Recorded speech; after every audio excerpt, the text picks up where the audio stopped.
Hello everyone, MP सब engineer exam 2023 के लिए हम डेली टास्क को अपडेट कर रहे हैं, जिसमें हम नॉन टेक और टेक को दोनों को कैसे कंप्लीट करें उसके बारे में हम यहाँ पर देख रहे हैं। तो हम देखते हैं, नॉन टेक में हम कंप्यूटर देख रहे थे, जिसमें हमारा डेवलपमेंट ऑफ कंप्यूटर हमारा लगभग कंप्लीट हो गया था और ओएस कंप्यूटर भी हो गया था। तो जिसके हमने पीवाईक्यू जो है पुणेकर की पब्लिकेशन की बुक से हमने कंप्लीट कर लिए थे। ठीक है, इसके बाद में नेक्स्ट जो था कि इसमें क्या कर सकते हैं, इंपॉर्टेंट पॉइंट क्या था कि इंपॉर्टेंट पॉइंट हमारा कंप्यूटर में था कि हमारा एमएस ऑफिस से हमने देखे थे लास्ट टाइम भी, एमएस ऑफिस से जो है सबसे ज़्यादा क्वेश्चंस आते हैं, लगभग 6 से 7 क्वेश्चंस जो हैं एमएस ऑफिस से आते हैं। तो इसके बाद में हमारा क्या बच रहा है, सॉफ्टवेयर बच रहा है और फिर हार्डवेयर चैप्टर बच रहा है। तो इन दोनों चैप्टर के बाद में हम कोशिश करेंगे कि हम एमएस ऑफिस को स्टार्ट करें। ठीक है, तो कंप्यूटर यहाँ से कंप्लीट कर लिए हैं और पीवाईक्यू की अगर मैं आपको बुक लेना है तो पुणे करके ले सकते हैं, अरिहंत या कोई भी लेटेस्ट पैटर्न में जो हो उसको ले सकते हैं। तो कंप्यूटर हम यहाँ से कंप्लीट कर लेंगे और एमएस ऑफिस जो है, जिसमें MS Word, Excel, PowerPoint, office सभी रहते हैं, वो 6 से 7 क्वेश्चंस जो हैं हमेशा से आते रहते हैं। ठीक है, नेक्स्ट हम मैथ्स की बात कर रहे हैं। मैथ्स में हमने ये करा था कि ग्रुप 4 के हम पूरे क्वेश्चंस करेंगे, तो लगभग हमारे सभी क्वेश्चंस हो गए हैं।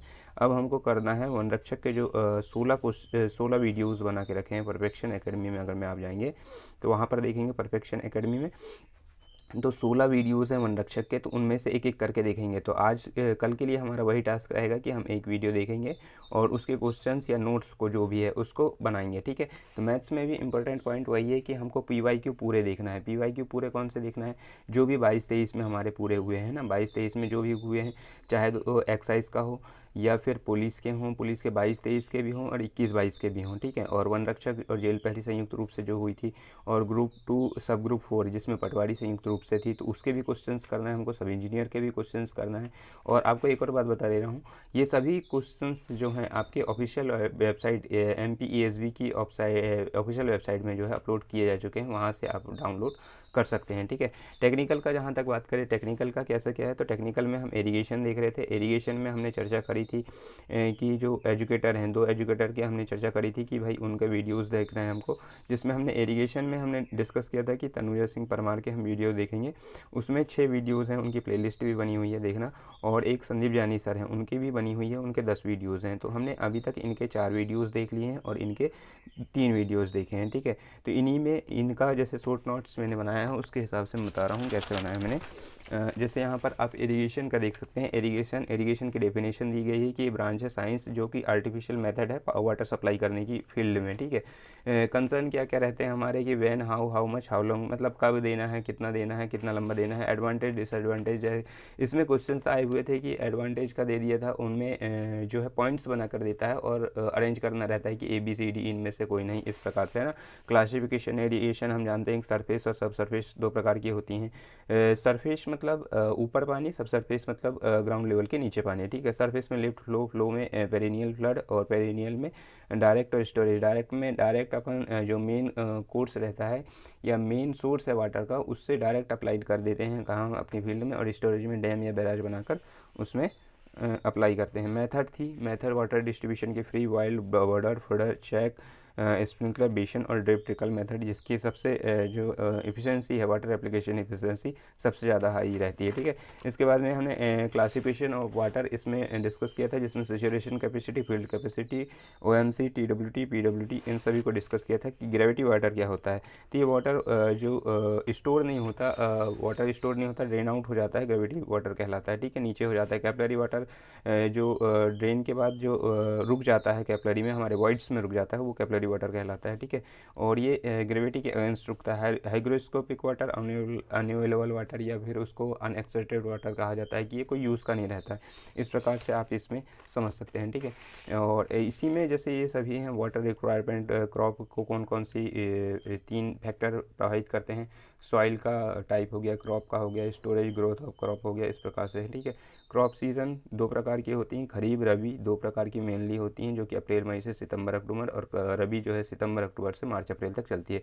वेदर क्रॉप में हम पेरिनियल 8 मंथ क्रॉप्स देखते हैं, जेथ क्रॉप्स और कैश क्रॉप्स को देखते हैं। ठीक है, इरिगेशन प्रोजेक्ट्स हैं, कि कौन कौन से, तो मेजर, मीडियम और माइनर होते हैं। मेजर जो है 10,000 हेक्टेयर से ज़्यादा का होता है, 5 करोड़ से ज़्यादा की लागत आती है। मीडियम में 2,000 से 10,000 और इसमें 25 लाख से 5 करोड़ तक की लागत आती है। माइनर में 2,000 हेक्टेयर से कम रहता है और इसमें 25 लाख की लगभग लागत आती है। ठीक है, इस प्रकार से हमने जो है शॉर्ट नोट्स को बनाए हैं और ये जो हैं दोनों एजुकेटर के संयुक्त रूप से हैं। इंपॉर्टेंट टर्मिनोलॉजी की प्ले इरीगेशन क्या होता है, फर्स्ट वाटरिंग होती है जो कि कल्टीवेबल लैंड को कल्टीवेबल बनाने के लिए की जाती है। ठीक है, क्रॉप रोटेशन क्या होता है, क्रॉप रोटेशन सीरीज़ है डिफरेंट टाइप की क्रॉप की सेम एरिया में उगाने की जो है वो एक प्रकार से प्रैक्टिस है। ठीक है, क्रॉप रेशियो क्या होता है, क्रॉप रेशियो खरीफ सीजन में इरीगेटेड एरिया अपॉन रबी सीजन में इरीगेटेड एरिया को लिया जाता है और इसकी वैल्यू 0.5 की होती है। ठीक है, क्रॉप पीरियड, बेस पीरियड, तो क्रॉप पीरियड क्या होता है, फर्स्ट सोविंग और हार्वेस्टिंग के बीच का समय जो क्रॉप पीरियड होता है, और बेस पीरियड होता है फर्स्ट वाटरिंग और लास्ट वाटरिंग बिफोर ये हार्वेस्टिंग, तो वो होता है आपका base period. Crop period base period से बड़ा होता है।